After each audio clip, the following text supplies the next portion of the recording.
Bonjour. Aloha. Welcome to Sandbar Sofa Surfers.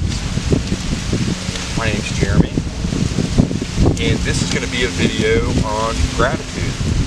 Super grateful that I've met so many awesome people out surfing. And I want to say thank you to Bruce. I don't know Bruce's last name, but the last time I was out surfing, he says, "Hey Jeremy." I said, "Yeah." He says, "Here, I got something for you." And he gives me a pair of gloves. Never used before. He says, "I bought me a pair and they sent me 2 pair on accident, and I thought you might like to have these." And I was like, "That's awesome, thank you so much." And then a couple minutes later he comes and he gives me this hat.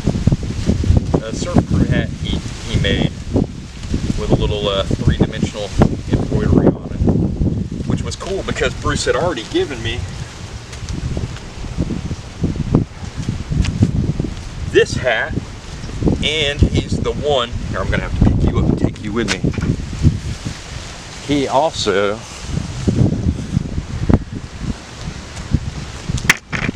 gave us the Pole Surf Crew sticker. Can you see that? Yeah. He also gave us the Pole Surf Crew sticker. Let's go back on the other side.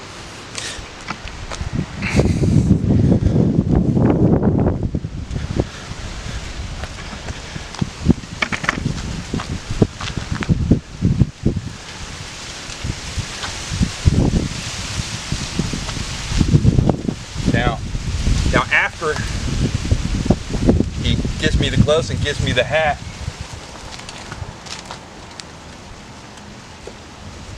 which I'm super stoked on, and then one day I came out in the parking lot and he said, "Oh Jeremy, your sticker was going bad, so I put a brand new sticker over where your old sticker was." So that was pretty cool.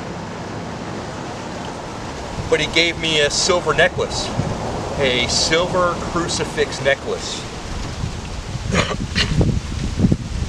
And the most unique thing about these 3 gifts, they were given to me just last week, but it was the day that my 5th grandchild was born, my grandson. He was born a little early. Everything's all right, but it was such a symbol. And I just want to express my gratitude and thanks. And I don't only want to express my gratitude and thanks to Bruce, but there are quite a few other people that I'd like to express that gratitude and thanks to. Of course, I want to say thank you to Eddie and Jules and Gus with 911 Surf Report for always sharing awesome pictures of me whenever I'm out here surfing, and they're out here with the cameras getting pictures and video for the 911 Surf Report. The next person that I'd really like to thank would be Kevin Peoples. Kevin Peoples hired me for my first surfing job. Now I had a couple other photography jobs with my friend from the islands and his friend, taking some Easter pictures and some family portraits. But Kevin Peoples was my first surfing, say, photo shoot, video shoot, kind of little session. And you know, you kind of like don't know how to like price things when people ask you, you know, for your price. So I was trying to do everything super cool, like 20 bucks an hour for like everything that includes all the videos and pictures and me coming out and all that stuff. So he gave me 2 sessions, one with him, just him by himself, and then I did one with him and his son.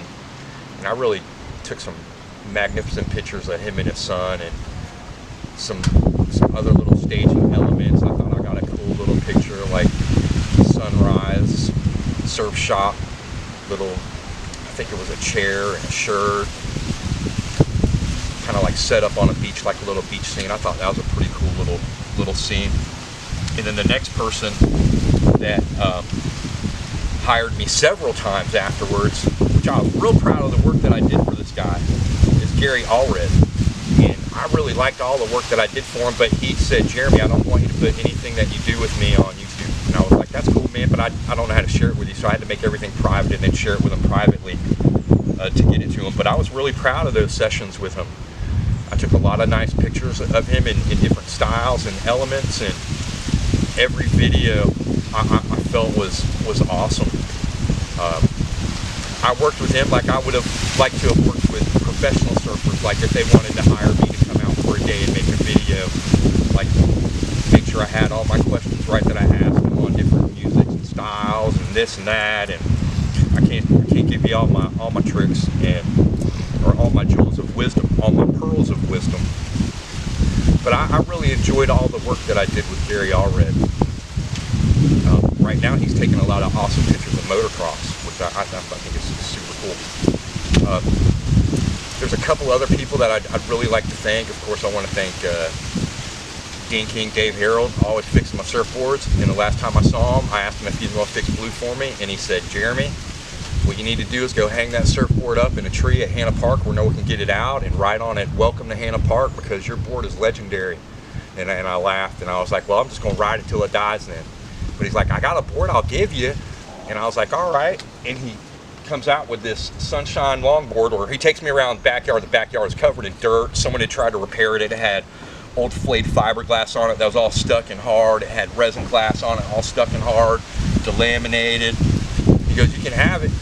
And I was like, "That's cool, man." I'm like, "I'll clean it up, I'll put duct tape on it, and I'll ride out with it." And I was stoked. The first time I rode it, I got some great little rides, and the second time I rode it, I did that little Christmas little video shoot, put the little booties on and taped them up, and went out there and got me some real neato cheater 5s in them, and before they started really filling up with water and I couldn't get up there.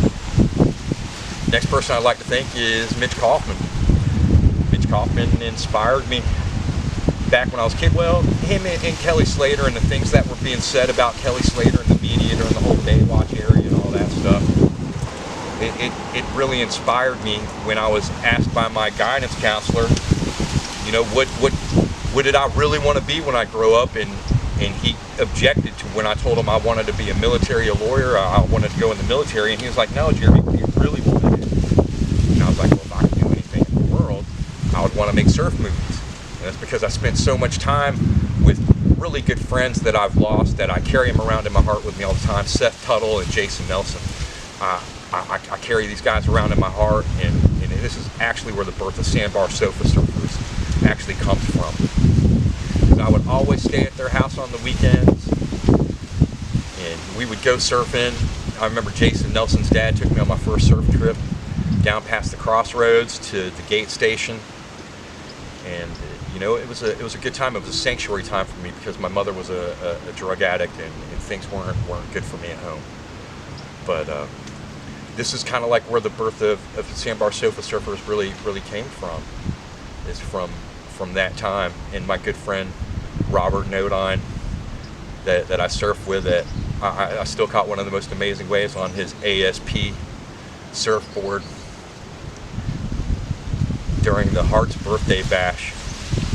Those people that surf contests, they don't like me at all. I could never afford to get in contests. I never had surfboard. My mom. Anyways, this particular day the waves were really good. I asked Robert if he wanted to go surfing. He said, "No, man, I don't want to go surfing." And I was like, "Well, let me use the surfboard." He was like, "All right." So I used the surfboard. I went surfing, and they were having the Hearts birthday bash right there at 16th Avenue North, where the Holiday Inn used to be at. And my mom said, "You can't surf anywhere else but at the end of the street." So at the end of the street, they just happened to be having the surf contest, and I didn't know. And that's where I was catching my waves at, and that's where the good waves were. So I was catching waves, and I could hear the people, "Get out the way, free surfers, get out the way." And I'd be like, "Up yours, I live here, this is my break." And I caught my first floater, and this floater in my mind's eye was absolutely amazing.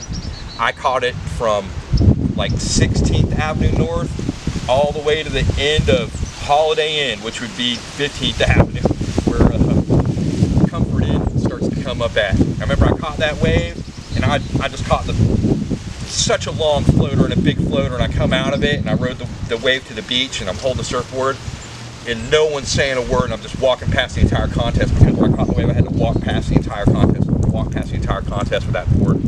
and I was beelining it to Robert's house. And I was like, man, you're never gonna believe me, man. I just caught the greatest floater, man, from the surf contest. He's like, nah, you didn't. I don't believe you. I was like, man, I promise, man, I promise.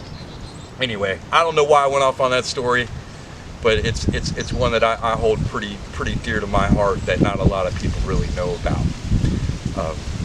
But if it weren't really for Mitch Kaufman and, say, Kelly Slater and the black and white surf movies and the other surf movies that I had seen growing up with Jason Nelson and Peter Nelson and Seth Tuttle, I don't think that I would have even had the knowledge or understanding to say I want to make surf movies, because it was a totally different thing than like anything else. And I thought it would be the most amazing job to have, by being out in the water, swimming around and getting photography and having fun with different skits and scenes and things like that. I just thought it would be the coolest job in the world to have.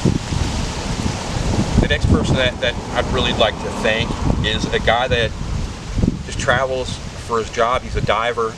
His name's Alex, and you know, I like coming out here with the video and the camera to show people that when I was a kid we really didn't have this technology, and now you get a lot of things instant gratification, instant satisfaction. And when I was a kid we didn't get that if we went out and took pictures. You know, a lot of times it was a 110 and it was a real wide shot frame, long distance. You know, you really couldn't see anything unless you were real close up on the subject. You had to wait to get it, the film developed, and you know, it was just a unique time in technology. And I just was like, man, if I was a kid, and you know, I would love if someone came out and just recorded, you know, the truthful moments of a session or a day, and then shared it somewhere. And if we were lucky enough to be there to get some footage, you know, then that would be awesome.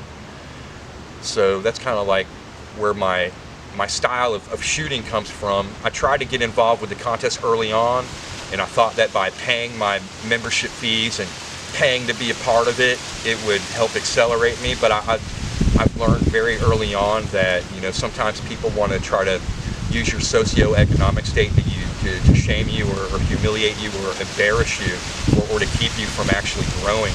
So I'm kind of like made my distance on a lot of things, but it's not that I don't have love there. It's just I got bad vibes, basically. And I have a feeling this might be a long video. I was gonna just edit like a little smidget of something and put it in with some surfing and some other stuff, but I think I'll just make this a full-on gratitude video. I don't know what I was able to keep from before. I think this thing only records in 10 or 12 minute segments. I believe I was saying that I was grateful for Alex the diver who travels here sometimes, and he said, hey Jeremy, I got some money I want to give you. I'm like, what do you got money for me? He's like, oh, because you shared some surfing with me that I was able to share with my family, and you know, it was so awesome, and they gave me such a good feeling from it that I just wanted to give you something. And I was like, oh man, that's really nice, man. So I didn't even take it out of his hand. He put it on my seat. I'm like, whatever you want, you just put it on my seat, man. I'm like, I'm stoked on that. And he gave me $40. I was super stoked on that. Who else? There, Kevin Peoples, Gary Allred, Alex, Theo.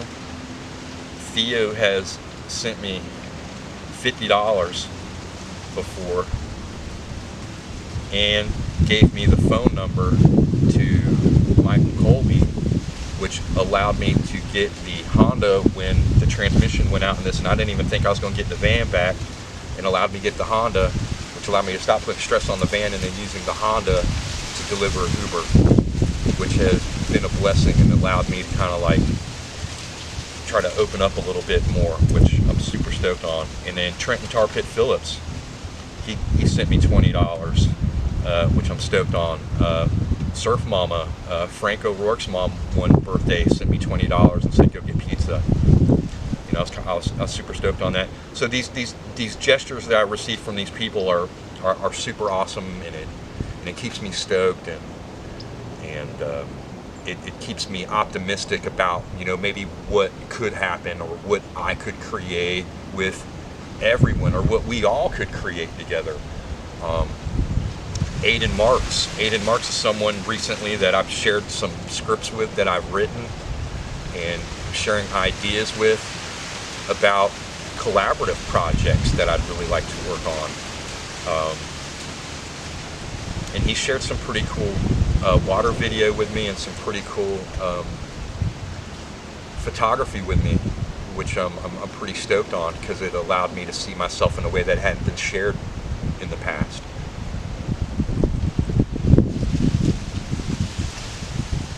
Daniel Evans. Daniel Evans has given me $50 for taking some surf video and putting a little video together for him. He keeps telling me, I want you to make my surf movie for me. And he called me up to help him sell his Cadillac. And I took a bunch of pictures of his Cadillac and tried to make posts for it, but I'm no car salesman or anything like that. And I couldn't make it happen, but I ended up seeing him at Dollar Tree the same day that Christian hired. He knew I was having a hard time. He was like, hey man, I do some tree work, man. You want to do some trees? I was like, yeah man. So I went out and helped him cut down some trees. And that day that I did that one day of tree work with Christian, I went to Dollar Tree after work, and as soon as I went into Dollar Tree, there was Daniel Evans, and he's like, hey man, I got something for you. And he went in my pocket and he put something in there, and I reached in, it was a $100 bill, and I was like, oh Daniel, what's that for? He's like, oh, it's for helping me with my car. He was like, I don't even think it's enough. I'm like, oh man, it's more than enough, Daniel. I was like, thank you. So I was really, really, really stoked on that. I want to make sure that I thank everyone. Robert Day with Zulu Boy, him and some of the boys, I want to say Justin and Jeremiah, and I apologize if I'm missing, maybe it was Fitz, I'm not sure. But a couple of these guys all chipped in and sent me $200. Robert Day was like, here's $200 for you to go get a wetsuit, because they were asking me, what's up with your wetsuit? And I'm like, I don't surf that much in the winter. And it was like, oh, we want to get you a wetsuit. So those guys gave me $200, and I took $100 of my money that I had saved up that I was working on getting a wetsuit, and I went to Aqua East and I got this Vulcan wetsuit, which I'm super grateful to have. I've had it for over 3 years, and it's still brand new. I clean the mess out of this thing when I'm done using it. Robert Day's given me some stickers, which he was a true inspiration on me even making my first Sandbar Sofa Surfer sticker. He's given me a shirt of Surf Bear, Ed Surf Bear. He took a really nice picture of the poles and he gave me this white t-shirt. And then recently for Christmas, I wanted to kind of like repay his kindness. So I was like, oh man, I'll buy one of these new sweatshirts you got going on. And he gave me a t-shirt, or he gave me a sweatshirt and I bought a t-shirt. So I bought a Zulu Boy t-shirt, which I thought kind of like symbolized like everything that I feel like as a creative artist would kind of like symbolize Zulu Boy, with him being from Africa. And then he gave me a purple sweatshirt, the one with the skull and crossbones on it. It makes me feel like I'm back in football season, because I used to love accumulating those skull and crossbones on my helmet for making good plays. And it made me feel like, you know, I was special. You know, I saw Bobby Adams got one, so I was like, oh, only the cool, tough guys are getting one. Them tough, old school, rad dudes are getting one. And I'm like, wow, you're putting me in that category? I'm like, I'm honored. So I was super stoked on that. What else? I really don't want to forget anyone. I admit, when I was a kid, I wanted an ESA shirt so bad. I used to think that, you know, people would be on the beach watching and it'd be like, hey man, we're gonna go talk to that person and get them to be a surfer. I never knew how that happened. Like I didn't understand socioeconomics, because my mom had me just, you know, a couple months after her 16th birthday.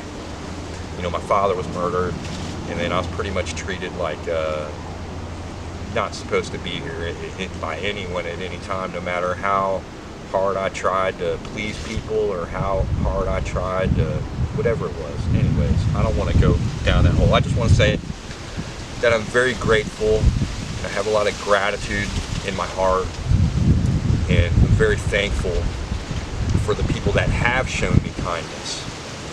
You know, I was telling Danielle, I was like, man, I pay people to hate me, you know, and it hurts my heart, you know. Like, if I'm paying, I don't even want to go down that hole. I'm just going to stop that right there.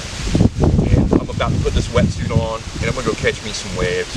And maybe I'll throw a clip of me catching a wave before this video.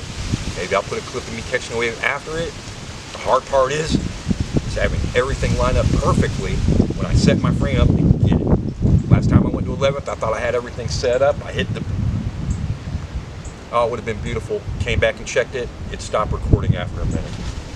Hurt my feelings, but I know I cut the great wave. I know I got the good frame, and I know it was all there, and unfortunately, I couldn't share it with you. But Father God's got cameras rolling, so one of these days we'll all watch it together. Let's go surf.